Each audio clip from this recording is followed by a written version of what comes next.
जय जगन्नाथ। नमस्कार दर्शक बंधु, आज एक नूतन अध्याय को आपण मानक स्वागत करुच्ची। आज आम जानिबा चैत्र मास 30 दिन अप्रैल 12 तारीख शनिवार दिन दैनिक राशिफल विषय। आम्भर यह राशिफल चंद्रंकर गोचर गणना को नहीं आधारित। चंद्रंकर गोचर गणना आम जीवन उपरे बहुत प्रभाव पकाई थाए। आसंतु सर्वप्रथमे जानिबा आज दिनर तिथि और नक्षत्र विषय। आज हेउछि चैत्र पूर्णिमा, चैत्र पर्व हिंगुआ यात्रा। आज तिथि चैत्र शुक्ल पक्ष पूर्णिमा तिथि रात्र 4:34 पर्यंत रहुछि। हस्ता नक्षत्र संध्या 5:32 पर्यंत रहुछि। कन्या चंद्र अहोरात्र 60 दंड पर्यंत रहुछि।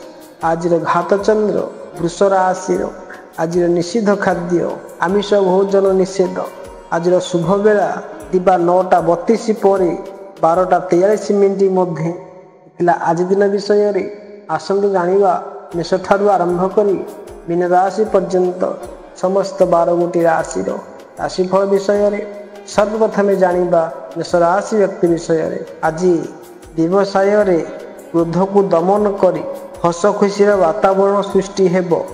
कर्मक्षेत्र कृतकार्य हेबे। हरइथिबा द्रव्य फेरी पाइबे। महिला माने तरबरिया भाव में कौन काम न करी परिस्थिति को आखि आगे रखी काम करिले भल हेब। आज आपण किछि समय धरी चालुथिबा झगड़ार समस्या को समाधान करी शांतिर निश्वास नेबे। आपण घरे रही करी घर लोकों सहित कथबार्ता करंतु एवं खूब मजा करंतु। यही छोट दुईटी कथा आपणकर संपर्क आहुरी दृढ़ करिबो। इतला मेष राशि व्यक्ति विशेष मानक पई। आसंतु जानिबा वृष राशि व्यक्ति विषय। बंधु एवं संपर्कीय माने मिसी आज बहुत मजा करिबे, जहाँ आपणक स्मृति रे सबुदिन पई अभुला होइबो। आपण कोनोसी उत्सव पई प्रस्तुत होई जांतु। हस खुशी रे समय बिताइबे। पारिवारिक जीवन रे जेते समस्या थिले मध्य शांति अनुभव करिबे। चाकरी क्षेत्र रे पदोन्नति हेबो। महिला माने आनुष्ठानिक कार्य हासिल करिबा सकाशे बंधुंकर साहाय्य उपर निर्भर करिबे। इतला वृष राशि व्यक्ति विशेष मानक पई। आसंतु जानिबा मिथुन राशि व्यक्ति विषय। व्यवसायी माने नूतन वाणिज्यर परिकल्पना करिबे और खाद्य व्यवसायी माने प्रचुर लाभ करिबे। नुआ नियुक्तिर जोग रहिछि। सुख समृद्धि वृद्धि और दाम्पत्य सुखर आशाजनक फल प्राप्ति हेब। माली मकदमा कृतकार्य हेबे। नूतन योजना करिबारे मन देबे। निकट संपर्कीय माने क्रमशः निकटतर होई पारंती। वाद विवाद रे आपस समाधान घटिबो। बंधुंक उपरे वृथा संदेह करंतु नाई। इथिला मिथुन राशि व्यक्ति विशेष मानक।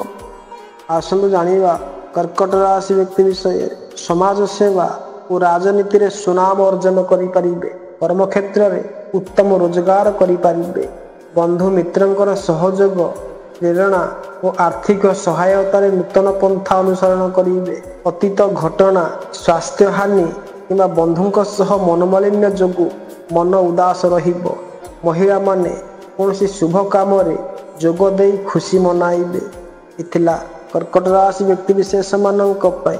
आसंतु जानिबा सिंह राशि व्यक्ति विषय। आज परिस्थिति रे पड़ी आर्थिक अनटन कार्यहानि विभिन्न प्रकार समस्या मन को आंदोलित करि पारे। जहाँ कहिबा पई भाबुथिबे ताहा कहि परिबे नाही। दायित्व क्रमे वृद्धि पाइबो एवं आजिर यात्रा सफल हेबो। माली मकदमा रे सफल हेबे। लोक संपर्क आत्मसंतोष बढ़ाइबो। रोजगार समस्या सुधुरी जीवो। धन लाभ हेबारु मन खुशी रहिबो। कार्य पूर्ण विलंब हेबो। समय गुड़िक हस खुशी रे बीतिबो। कर्मक्षेत्र रे उपरिस्थ कर्मचारी ठारू प्रशंसित हेबे। इतला सिंह राशि व्यक्ति विशेष मानक पई। आसंतु जानिबा कन्या राशि व्यक्ति विषय। आर्थिक दिगरु बेस अनुकूल थिबारु किछि नूतन पदार्थ संग्रह बा बैंक बैलेंस वृद्धि पाइबो। महिला माने लक्ष्य हासिल करिबारे समर्थ हेबे। बंधुंकर सहयोग रे केतेक समस्यार समाधान हेबो। बंधु और मित्रंकर सहयोग प्रेरणा और आर्थिक सहायतार नूतन पंथा अनुसरण करिबे। इथिला कन्या राशि व्यक्ति विशेष मानक पई। ଆସନ୍ତୁ ଜାଣିବା ତୁଳା ରାଶି ବ୍ୟକ୍ତି ବିଷୟରେ। ଅଚାନକ ଧନ ପ୍ରାପ୍ତି ହେବ। ଦୂର ଯାତ୍ରାରେ ସଫଳ ହେବେ। କାର୍ଯ୍ୟକ୍ଷେତ୍ରରେ ସୁଖ ଶାନ୍ତି ବୃଦ୍ଧି ହେବ। ସାମାଜିକ କାର୍ଯ୍ୟରେ ସଫଳତା ଓ ମାନସମ୍ମାନ ବୃଦ୍ଧି ହେବ। ଯାତ୍ରାରେ ଭୋଗ ବିଳାସ ଓ ଆନନ୍ଦମୟ ମୁହୂର୍ତ୍ତ କଟିବ। ନିଜ ଚେଷ୍ଟାରେ କାର୍ଯ୍ୟରେ ସଫଳତା ମିଳିବା ସହ ସନ୍ତାନ ସୁଖ ମଧ୍ୟ ମିଳିବ। ଶାରୀରିକ ସୁସ୍ଥତା ଦେଖାଦେବ। ଏଥିଲା ତୁଳା ରାଶି ବ୍ୟକ୍ତି ବିଶେଷମାନଙ୍କ ପାଇଁ। ଆସନ୍ତୁ ଜାଣିବା ବିଛା ରାଶି ବ୍ୟକ୍ତି ବିଷୟରେ। ଧାର୍ମିକ କାର୍ଯ୍ୟରେ ରୁଚି ବଢ଼ିବ। ସଂଘର୍ଷ ଦ୍ୱାରା ସଫଳତା ମିଳିବ। ଅଧିକାରୀମାନଙ୍କ ଠାରୁ ସହଯୋଗ ମିଳିବ। ନିଜ ଲୋକ ମନମାନିଆ ହେବେ। ମହିଳାମାନଙ୍କର ସନ୍ତାନଙ୍କ ଚିନ୍ତାରେ ମାନସିକ ଅସ୍ଥିରତା ବୃଦ୍ଧି ହେବ ଏବଂ ଉଚିତ ପନ୍ଥା ଗ୍ରହଣ କରିବେ। ନୂଆ ନିଯୁକ୍ତିର ଯୋଗ ରହିଛି। ସୁଖ ସମୃଦ୍ଧି ବୃଦ୍ଧି ଓ ଦାମ୍ପତ୍ୟ ସୁଖରେ ଆଶାଜନକ ଫଳପ୍ରାପ୍ତି ହେବ। ମାଲି ମକଦ୍ଦମା କୃତକାର୍ଯ୍ୟ ହେବେ। ଏଥିଲା ବିଛା ରାଶି ବ୍ୟକ୍ତି ବିଶେଷମାନଙ୍କ ପାଇଁ। ଆସନ୍ତୁ ଜାଣିବା ଧନୁରାଶି ବ୍ୟକ୍ତି ବିଷୟରେ। ପରିଶ୍ରମର ଆଶାଜନକ ଫଳପ୍ରାପ୍ତି ହେବ। ମହିଳାମାନେ ପରିବାରରେ ଆଦରଣୀୟ ହୋଇ ସୁଖ ଭୋଗ କରିବେ। କର୍ମକ୍ଷେତ୍ରରେ ଉନ୍ନତି କରିପାରିବେ। ନ୍ୟାୟମାର୍ଗ ଓ ମିଷ୍ଟ ବଚନ ଯୋଗେ ପ୍ରବାସର ମଧ୍ୟ କେତେକ କ୍ଷେତ୍ରରେ ଉନ୍ନତି କରିହେବ। ବାସଗୃହ ଓ ଯାନବାହନକୁ ନେଇ କେତେ ସମସ୍ୟାର ସମ୍ମୁଖୀନ କରିବାକୁ ପଡ଼ିପାରେ। ପାରିବାରିକ ସମ୍ପର୍କରେ ଉନ୍ନତି ହେବ। ଏଥିଲା ଧନୁରାଶି ବ୍ୟକ୍ତି ବିଶେଷମାନଙ୍କ ପାଇଁ। ଆସନ୍ତୁ ଜାଣିବା ମକର ରାଶି ବ୍ୟକ୍ତି ବିଷୟରେ। ଅଫିସରେ ଅଟକି ରହିଥିବା କାର୍ଯ୍ୟଗୁଡ଼ିକ ସୁରୁଖୁରୁରେ ସମ୍ପୂର୍ଣ୍ଣ ହେବ।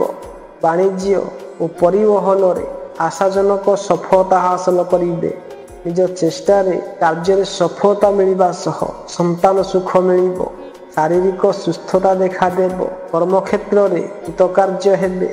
ହରେଇଥିବା ଦ୍ରବ୍ୟ ଫେରି ପାଇବେ। ଏଥିଲା ମକର ରାଶି ବ୍ୟକ୍ତି ବିଶେଷମାନଙ୍କ ପାଇଁ। ଆସନ୍ତୁ ଜାଣିବା କୁମ୍ଭ ରାଶି ବ୍ୟକ୍ତି ବିଷୟରେ। ଗୁରୁଜନ ଓ ଉଚ୍ଚପଦସ୍ଥ ବ୍ୟକ୍ତିଙ୍କ ଠାରୁ ସମ୍ମାନ ମିଳିବ। କୃଷିଜୀବୀମାନେ ହସ ଖୁସିରେ ସମୟ ବିତାଇବେ। ବ୍ୟବସାୟରେ ନାନା ପ୍ରକାର ସୁବିଧା ସୁଯୋଗ ମିଳିବ ଓ ପୁରୁଣା ପ୍ରାପ୍ୟ ମଧ୍ୟ ଆଦାୟ ହୋଇପାରେ। ପ୍ରତିଯୋଗିତାରେ ବିଜୟୀ ହେବେ। ଆଜି ପାରିବାରିକ ସ୍ଥିତି ଭାତୃ ସମ୍ପର୍କ ପ୍ରାୟତଃ ଭଲ ରହିବ। ରାଜନୈତିକ ସ୍ତରରେ ସମସ୍ୟାର ସରଳ ସମାଧାନ ହୋଇ ପରିସ୍ଥିତି ସ୍ୱାଭାବିକ ହେବ।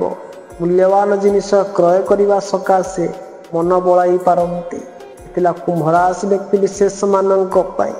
ଆସନ୍ତୁ ଜାଣିବା ମୀନ ରାଶି ବ୍ୟକ୍ତି ବିଷୟରେ। ଉଚ୍ଚପଦସ୍ଥ ବ୍ୟକ୍ତିଙ୍କ ସହ ମନୋମାଳିନ୍ୟ ଘଟିପାରେ। ରାଜନୈତିକ କ୍ଷେତ୍ରରେ ପୁରୁଣା ସମସ୍ୟା ସମାଧାନ କରି ବିଜୟୀ ହେବେ। ବାସଗୃହ ଓ ଯାନବାହନ ନେଇ କେତେକ ସମସ୍ୟାର ସମ୍ମୁଖୀନ କରିବାକୁ ପଡ଼ିପାରେ। ପାରିବାରିକ ସମ୍ପର୍କରେ ଉନ୍ନତି ହେବ। ପାରିବାରିକ ଜୀବନରେ ଶାନ୍ତି ବନାଇ ରଖିବା ପାଇଁ ନିରର୍ଥକ ବାଦ ବିବାଦ କରନ୍ତୁ ନାହିଁ। ଧନ ଏବଂ ପ୍ରତିଷ୍ଠାରେ ହାନି ନ ହେଉ ଏହାର ଧ୍ୟାନ ରଖିବେ। ଅଫିସରେ ଉଚ୍ଚ ଅଧିକାରୀମାନଙ୍କର ଅସନ୍ତୋଷର ସାମ୍ନା କରିବାକୁ ପଡ଼ିପାରେ। ଏଥିଲା ମେଷଠାରୁ ଆରମ୍ଭ କରି ମୀନ ରାଶି ପର୍ଯ୍ୟନ୍ତ ସମସ୍ତ 12ଗୋଟି ରାଶିର ରାଶିଫଳ ବିଷୟରେ। ଯଦି ଭିଡ଼ିଓଟି ଆପଣମାନଙ୍କୁ ଭଲ ଲାଗିଥିବ ତେବେ ଲାଇକ୍ କରିବେ, ସବସ୍କ୍ରାଇବ୍ କରିବେ, ସେୟାର କରିବାକୁ ଭୁଲିବେ ନାହିଁ। ଏବେ ରହୁଛି। ନମସ୍କାର। ଜୟ ଜଗନ୍ନାଥ।